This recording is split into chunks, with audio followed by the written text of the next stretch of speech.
Hey y'all, Cogiflector here. I'm wanting to take a time out and do a video about some of the things I've been learning as a brand new content creator on YouTube. Before I forget them, the reason content creators, after they're successful, have a hard time helping you through the first stages. It's not their fault. It's just they can't remember. But I'm going to help you over some of the speed bumps. First of all, when it comes to a camera, your phone is probably the best camera you got. This phone right here that I'm using right now to film this video is not even a high-end phone. It's a Samsung Galaxy J7. I say that the J stands for John Proof. It's just a rugged phone.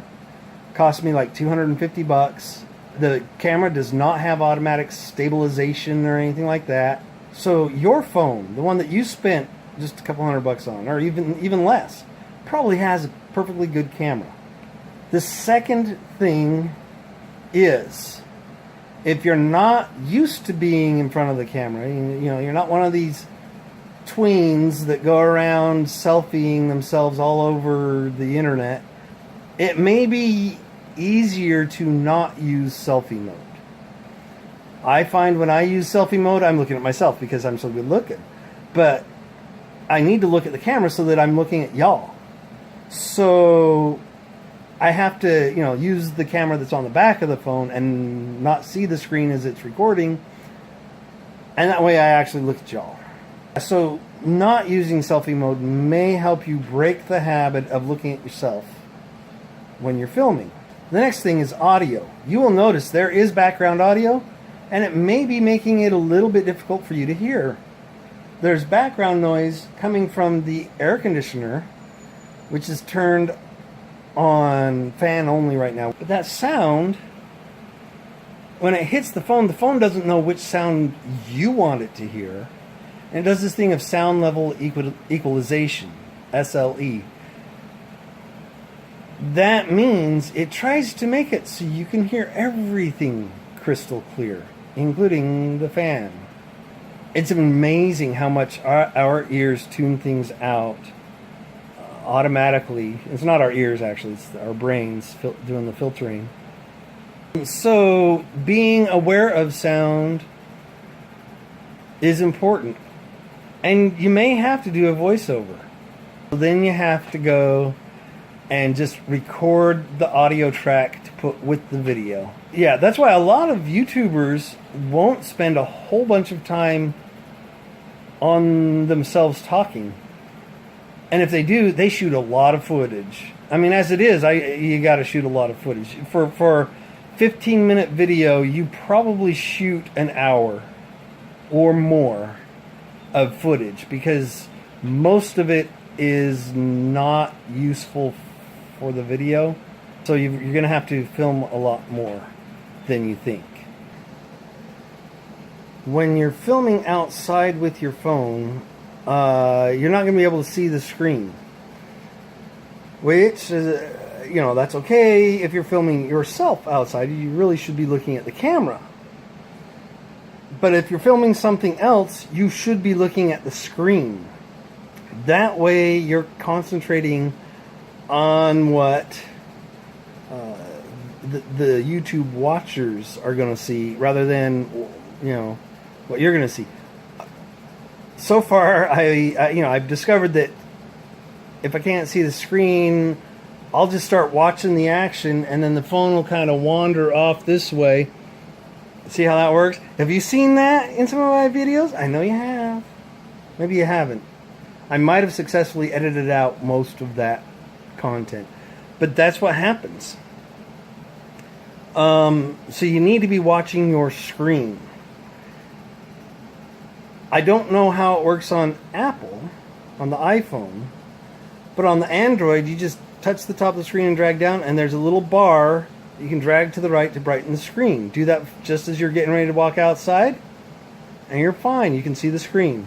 Just be sure to drag it back when you're done. It's not good to leave it on bright. You can go into your settings and find it. You can Google it. You get much better video that way. And by better, I don't mean better than other people's, just better than your own if you don't do it that way.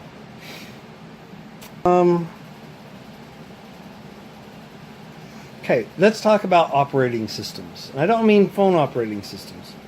I mean computer operating systems. You've got a computer that you're going to be doing your video editing on, or you're live streaming through, or whatever, okay?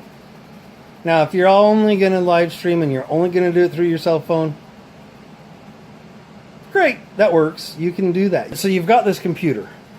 Now, what computer should you get? Well, the one that you already have. Literally, whatever computer you have in the house, that's the one you want to start with. But it's so slow and clunky. That's what I want to talk about.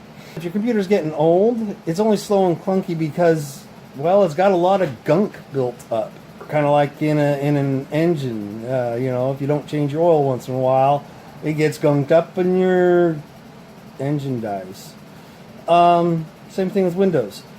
Your computer came with some method for totally wiping it out and starting over fresh like you just bought it.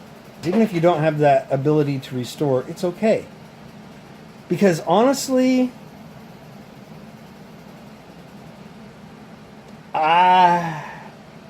Windows is lousy. It's a lousy operating system. You, being a content creator, are going to want Ubuntu Studio. That is a type of Linux, okay? It does music. In fact, my wife has a full digital audio workstation. And guess what I installed on that when I built it? Yeah, Ubuntu Studio. That's how I became familiar with it. She did the research and found which version of Linux she wanted. I installed it. And then when I was getting totally frustrated, I remembered, hey, when I installed that, there was stuff for video editing too. Took a while for me to remember. And I'm using Ubuntu Studio now. It's free. I don't use Windows. I use Ubuntu Studio. It boots to Ubuntu. And already I have the software. Already there. There's only one piece of software I didn't have, that streaming software. And oh, by the way, OBS runs on Linux. My built-in webcam was deplorable in Windows. The first time I tried to use it in Ubuntu, hey, let's see what this is. Hey, I can actually tell that's me. Whoa! The processors, I've got 8 cores in this machine on my laptop. And Linux does a better job of distributing the workload across the 8 of them. Windows doesn't do a good job of that. Linux does. Now, side note, you Apple users, you've already got what you need. You paid for it, so you better have what you need. But you've already got what you need. Stay with it. You're good. Lighting. In the real world, light is hitting you from lots of different directions. It's bouncing off of everything. Yeah, it all comes from the sun. So that direction, maybe it's coming straight down here. But there's light that hit that object over there and bounced at you, and that object over there and bounced at you, and bounced at you. And so you've got diffuse lighting. And so finding a way to scatter the light, having the primary light source out in front of you behind the camera, coming in at some kind of an angle, that seems to be the best. So a bare bulb, bad. Background stuff. Yeah, you see all this stuff behind me, and it's distracting. It's not professional. It's not crisp and clean. A year or two ago, my wife bought a green screen. Now I need it, and I still haven't got around to building the frame. The final word of advice is the one that everyone gives you, because it is accurate. Just make it. Just do it. Just grab the phone, turn on the video recorder, and start saying stuff. You can edit it out later. If you are terrified of editing, fine, do like I did. Start with streaming. I think a smaller percentage of people would be more comfortable with that, and that's okay. You know, whichever route you feel more comfortable with, go with it. Rewatch your videos because you need to see what you look like and sound like. And today I'm going to fix that thing right there. And whatever it is. And also it's helpful to see your progression. I wish I could think of more. I know I've learned more, but it's easy to forget. And that's why doing this video right now where I still have pathetic skills, is so crucial that I make it and upload it. Because it's easy to forget these things. Stay with it. Become a content creator. Have fun, y'all.